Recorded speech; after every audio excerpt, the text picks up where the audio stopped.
నమస్తే, welcome to Deeksha 9 news. కొనుగోలు కేంద్రాలను సద్వినియోగం చేసుకోవాలి. ముధోల్ ఎమ్మెల్యే పవార్ రామారావు పటేల్. ముధోల్ ఎమ్మెల్యే పవార్ రామారావు పటేల్ రైతులు ప్రభుత్వ జొన్న కొనుగోలు కేంద్రాలను పూర్తిస్థాయిలో వినియోగించుకోవాలని సూచించారు. తానూర్ మండలం డాంగెపల్లి గోదాంలో ఏర్పాటు చేసిన కేంద్రాన్ని ఆయన ప్రారంభించారు. ఈ సందర్భంగా ప్రభుత్వం క్వింటాల్కు ₹3,371 మద్దతు ధరతో కొనుగోలు కేంద్రాలు ఏర్పాటు చేస్తున్నట్లు తెలిపారు.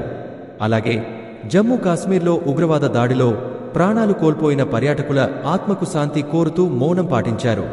ఈ కార్యక్రమంలో భైంసా వ్యవసాయ market committee chairman Shinde Anandrao Patel, society chairman Narayanarao Patel, vice chairman Nagnath, Markfed state director Gangacharan, తహసీల్దార్ లింగమూర్తి, వ్యవసాయ అధికారిని Manisha, CEO Bhoomaiah, AMC director Molakhan, BJP mandal అధ్యక్షుడు లక్ష్మారెడ్డి, మాజీ అధ్యక్షుడు చిన్నరెడ్డి, సీనియర్ నాయకులు శివాజీ పటేల్, సర్పంచ్లు సాయినాథ్, మాధవరావు పటేల్, సొసైటీ డైరెక్టర్లు, రైతులు తదితరులు పాల్గొన్నారు.